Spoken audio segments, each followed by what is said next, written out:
I didn't play good. I didn't deserve to be in there. CJ was in there. He did his thing. Everybody held me down. We all held each other. We just got it done. Thank you, Lord. Todd Gurley led the NFL in scrimmage yards, total touchdowns, and points scored among skill players in 2017, more productive than any back in the league. And he followed it by leading the league in rushing touchdowns again in 2018, carrying his team all the way to the Super Bowl. Gurley's explosiveness, power, and receiving ability out of the backfield put fear in defensive coordinators. And while the rest of the league was trying to scheme against him, there was simply no answer. He is the all-time leader in touchdowns per game for any player who appeared in fewer than 100 career NFL games. 79 touchdowns, 88 games. And he wasn't just a runner. In his 2 peak seasons, he averaged 1,962 scrimmage yards and 20 touchdowns per year. Numbers that put him in the same conversation as the greatest 2-year peaks any running back has ever had. But despite his seemingly unstoppable dominance, Gurley did have weaknesses. His 2016 season was a dramatic and concerning fall-off from his rookie form, and his early onset knee arthritis cut what should have been a generational career far shorter than anyone expected. So how good was Todd Gurley actually? And is he the most dominant back of his era? To answer that, we start at the beginning. Todd Gurley was born to run. Born on August 3, 1994 in Baltimore, Maryland, raised in Tarboro, North Carolina, he was a 3-sport star at Tarboro High School: football, basketball, track. He wasn't just a football player. He was a sprinter and hurdler who clocked a 10.70 in the 100-meter dash and competed for Team USA at the 2011 World Youth Championships in the 110-meter hurdles. On the football field, he played both running back and defensive back. In his junior year, he racked up 1,472 rushing yards, 26 touchdowns, 79 tackles, an interception, and a forced fumble. As a senior, he was named North Carolina Associated Press Player of the Year after exploding for 2,600 rushing yards and 38 touchdowns. Tarboro won the 2A state championship, and in the title game alone, Gurley rushed for 242 yards and 4 touchdowns. The size, the speed, the burst, it was all there. Recruiting services ranked him a 4-star prospect, and he committed to the University of Georgia, where what followed was one of the most breathtaking and star-crossed college careers the SEC had ever seen. When Gurley arrived in Athens, he was immediately one of the most explosive players on the field. As a true freshman in 2012, he became only the 2nd freshman in Georgia history to rush for 1,000 yards in a season, the first being Herschel Walker.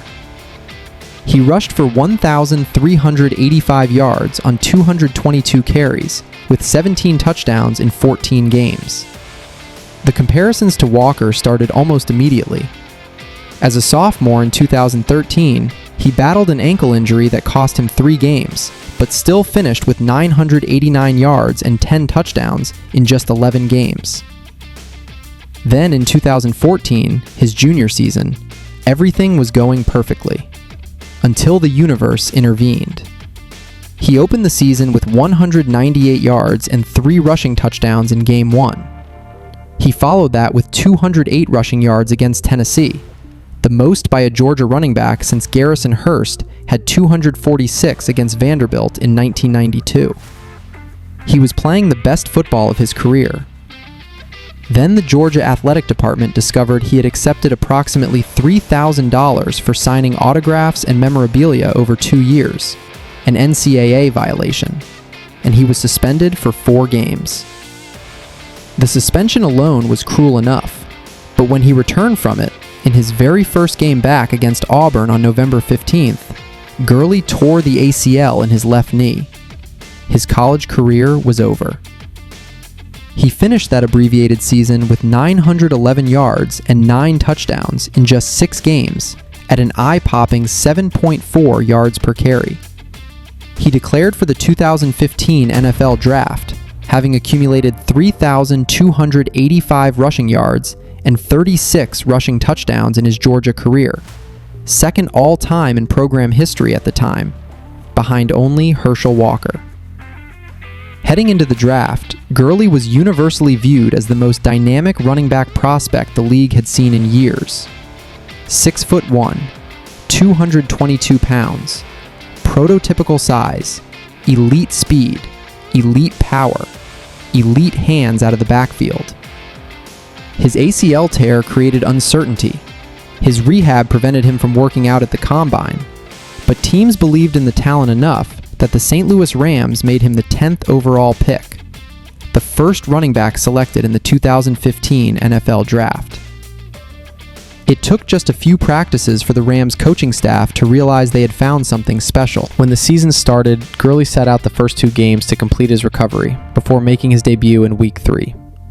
Then, in Week 4, he went out and gained 566 yards in his first 4 starts, the most by any player in their first 4 games since the AFL-NFL merger. His cleats from that stretch were sent to the Pro Football Hall of Fame.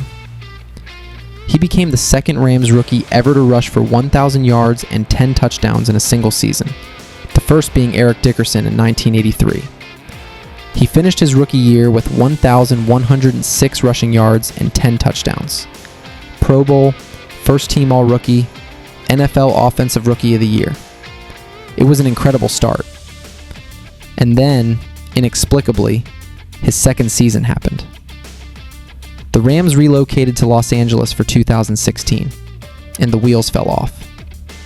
Gurley finished the year with just 885 rushing yards, averaged a shocking 3.2 yards per carry, less than half his previous year's efficiency of 4.8, 6 touchdowns. He couldn't exceed 85 rushing yards in any game all season. The offense around him was a disaster. Jeff Fisher's unit ranked near the bottom of the league in nearly every meaningful category. The passing game provided virtually no threat to stretch the defense. But Gurley himself also looked like a different player. Slow to the hole, hesitant in space, without the burst and lower body explosion that had defined him. His left knee, the same one he had torn the ACL in at Georgia, was quietly becoming a concern. Many observers were already wondering if his college injury had taken something from him permanently. It looked like the league had a new cautionary tale developing. Then, in 2017, the Rams fired Jeff Fisher and hired Sean McVay. 30 years old, the youngest head coach in modern NFL history. And from the moment McVay installed his system, it was like watching a completely different player. Gurley's usage in the passing game exploded. 58 targets in 2016 to 87 in 2017. The offense no longer asked him to fight through stacked boxes alone. With Jared Goff improving rapidly under McVay, and defenses suddenly forced to respect the entire field, Gurley had room to operate that he had never seen before. In Week 6 against the Broncos, he ran for a career-high 208 yards and 2 touchdowns. In Week 15 against the Seahawks, he scored 4 touchdowns, 3 rushing and 1 receiving, for 24 total points in a single game, the most by any player all season. He led the entire NFL in rushing touchdowns with 13, total touchdowns with 19, yards from scrimmage with 2,093, and total points scored among non-kickers with 114. He was the 3rd player in NFL history to post at least 2,000 yards from scrimmage, 10 rushing touchdowns, and more than 5 receiving touchdowns in a single season. Named to the Pro Bowl as a starter. Named NFL Offensive Player of the Year by both the Associated Press and the Pro Football Writers of America. From 3.2 yards per carry to the most productive skill player in football in the span of 1 calendar year. The 2018 season provided even more of the same. Now, with the best offense in the NFC around him, Gurley continued to dominate. He scored a touchdown in 13 consecutive games, setting a new Rams franchise record and breaking the mark set by the legendary Elroy Hirsch. He led the league in rushing touchdowns again with 17, added 4 more receiving scores for 21 total touchdowns. finished with 1,251 rushing yards and 580 receiving yards. Third Pro Bowl, second first-team All-Pro. He signed a 4-year, $60 million extension in July, at the time the largest contract in history for a running back, with $45 million guaranteed. He led Los Angeles to a 13-3 record and all the way to Super Bowl 53 against the New England Patriots. On his way to the Super Bowl, he ran for 115 yards and a touchdown against the Cowboys in the divisional round. But then came the NFC Championship against the Saints, and something was clearly wrong. He carried the ball just 4 times for 10 yards. Whispers about his knee grew louder. In the Super Bowl itself, in the most important game of his career, Gurley managed just 10 carries for 35 yards as the Rams fell to the Patriots 13-3 in the lowest scoring Super Bowl in history. 3 weeks later, on March 2nd, the truth came out. Reports surfaced that Gurley had arthritis in his left knee, the same knee he had torn the ACL in at Georgia 4 years earlier. Early onset osteoarthritis. No cure. It could be managed, but never eliminated.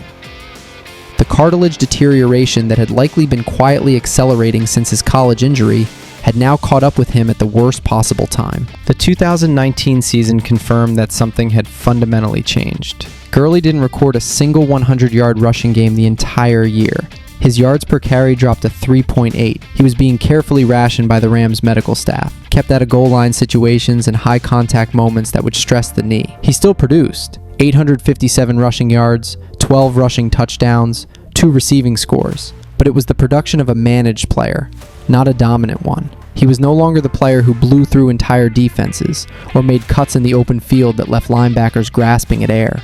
He was now a surgically deployed red zone specialist, coddled, protected. On March 19, 2020, the Rams cut him, absorbing $20.15 million in dead cap money, the second largest dead cap charge in NFL history, to move on from the player who had been the engine of their offense. They had already seen what the rest of the league was about to find out. The knee wasn't going to get better. He signed a 1-year deal with the Atlanta Falcons that April, and for half a season, he looked good. 9 touchdowns in his first 8 games with Atlanta. Flashes of the player he had been. Then came the now famous Week 7 game against the Detroit Lions. The Falcons trailing late in the fourth quarter, driving for what should have been a game-winning field goal, but Gurley was handed the ball inside the 5, and unable to stop himself in time, he crossed the goal line for a touchdown with 1 minute and 4 seconds remaining, giving Detroit just enough time to answer. The Lions marched down the field and won. Gurley, in an extraordinary display of accountability, immediately told reporters he was mad at himself and accepted full blame. He finished 2020 with 678 rushing yards and 9 touchdowns before the Falcons declined to bring him back. No other NFL team signed him. After a year away from football, he confirmed in an October 2022 interview that he was done. In 6 NFL seasons, he accumulated 1,460 carries for 6,082 rushing yards, 243 receptions for 2,254 receiving yards, and 79 total touchdowns in just 88 games. 79 touchdowns in fewer than 100 games, the most by any player in NFL history in that range of career games. He won Offensive Rookie of the Year, NFL Offensive Player of the Year, 3 Pro Bowl selections, 2 first-team All-Pro honors, and he led the NFL in total touchdowns in both 2017 and 2018. In his 2-year peak, from 2017 to 2018, nobody in football was more productive. So how dominant was Todd Gurley actually? There are 3 parts to his career. The electric rookie who emerged from ACL surgery to become the most dynamic player in the Rams' backfield since Eric Dickerson. The disaster of 2016, a season so out of step with his talent that it looked like the beginning of the end. And the 2-year peak from 2017 to 2018, when, liberated by Sean McVay's offense, and finally playing behind a quarterback who could threaten the entire field, Gurley became the most dominant running back in football. In those 2 seasons, he was to the running back position what peak LaDainian Tomlinson was a decade earlier. Physically superior, scheme-destroying, impossible to game plan for. The tragedy is that the knee that first tore in November 2014 at Auburn never truly let him reach what should have been his full prime. He was 26 years old when the Rams cut him. At that age, Emmitt Smith was entering the greatest stretch of his Hall of Fame career. LaDainian Tomlinson hadn't yet had his 2006 season. Barry Sanders was still 2 years away from his final 1,000-yard year. What could Gurley have been with healthy knees? That question will always hang over a career that was, even with everything, one of the most dominant short peaks any running back has ever produced.